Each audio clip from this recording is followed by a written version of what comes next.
Ang General Sherman Tree, ang pinakamalaking puno sa mundo batay sa dami ng kahoy, ay matatagpuan sa Sequoia National Park sa California at tumayo na roon ng mahigit 2,200 taon. Umaabot ito sa taas na 275 talampakan at may lapad na 36 na talampakan sa base, kaya naman isa itong buhay na monumento ng panahon. Bago ito pinangalan ng General Sherman noong 1870 bilang parangal kay General William Tecumseh Sherman ng digmaang sibil sa Amerika, maaaring mayroon na itong pangalan mula sa mga katutubong tribo na naninirahan sa lugar. Ang Monache, o Western Mono, ay may malaking respeto sa mga higanting sequoia, na kanilang itinuring bilang mga tagapagbantay ng panahon. May mga haka-haka na ang punong ito ay maaaring ginamit sa mga sagradong ritual o nagsilbing palatandaan ng mga manlalakbay. Gayunpaman, ang orihinal nitong pangalan ay nawala nang dumating ang mga Europeo. Bakit ipinangalan ang isang puno sa isang general? Noong huling bahagi ng 1800, isang naturalistang nagngangalang James Wolverton, na nagsilbi sa ilalim ni General Sherman noong digmaang sibil, ang nagbigay ng pangalan sa puno bilang parangal sa kanya. Noon, patuloy pang natutuklasan ng mga naninirahan at mga konserbasyonista ang California, at agad nang naging alamat ang punong ito dahil sa napakalaking sukat nito.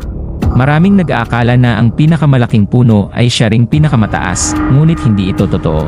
Ang Hyperion, isang coastal redwood, ang may hawak ng record bilang pinakamataas na puno sa mundo, na may taas na 379 na talampakan. Samantala, ang Bull Tree naman ay may mas malawak na base. Isang buhay na saksi ng kasaysayan, ang punong ito ay sumibol bago pa man umiral ang Imperyong Romano at nanatiling nakatayo sa kabila ng maraming sakuna, digmaan, at pagbabago sa mundo. Tinatayang ito ay maaaring nasa 2,500 taong gulang na. May tinatayang timbang ang General Sherman na 2.7 milyong libra o halos 1.2 milyong kilo kasing bigat ng 600 na adultong elepante.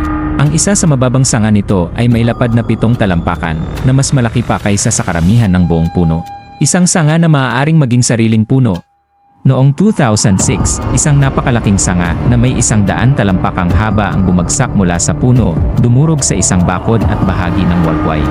Namangha ang mga siyentipiko, ito ang isa sa pinakamalalaking sangang nalaglag mula sa isang sequoia. Ngunit hindi naapektuhan ang puno mismo, patunay ng pambihirang tibay nito. Sa kabila ng napakalaking sukat nito, ang mga ugat ng General Sherman ay hindi gaanong malalim, tinatayang umaabot lamang ng 12 hanggang 14 na natalampakan sa ilalim ng lupa. Noong 1997, isang malakas na lindol ang tumama sa California, kaya nag-alala ang mga tagapangalaga ng parke na baka masira ang General Sherman. Sa kabila ng bigat nitong 2.7 milyong libra, nanatili itong nakatayo. Ngunit isang napakalaking sanga, mas malaki pa kaysa sa ibang mga puno, ang nabali at nalaglag. Ang pangyayaring ito ay bahagyang nagbago sa hitsura ng puno, na nagpapatunay na kahit ang mga higante, ay maaaring maapektuhan ng panahon at kalikasan. Madalas nang tinamaan ng kidlat ang General Sherman sa mahabang buhay nito. May mga bakas ng sunog sa katawan ng puno, ngunit dahil ang balat ng mga sequoia ay lumalaban sa apoy, nanatili itong buhay. Sa katunayan, nakakatulong pa ang mga sunog sa pagpapayabong ng puno, nililinis nito ang paligid mula sa ibang halaman at nagiging mas mataba ang lupa para sa mga binhi ng sequoia.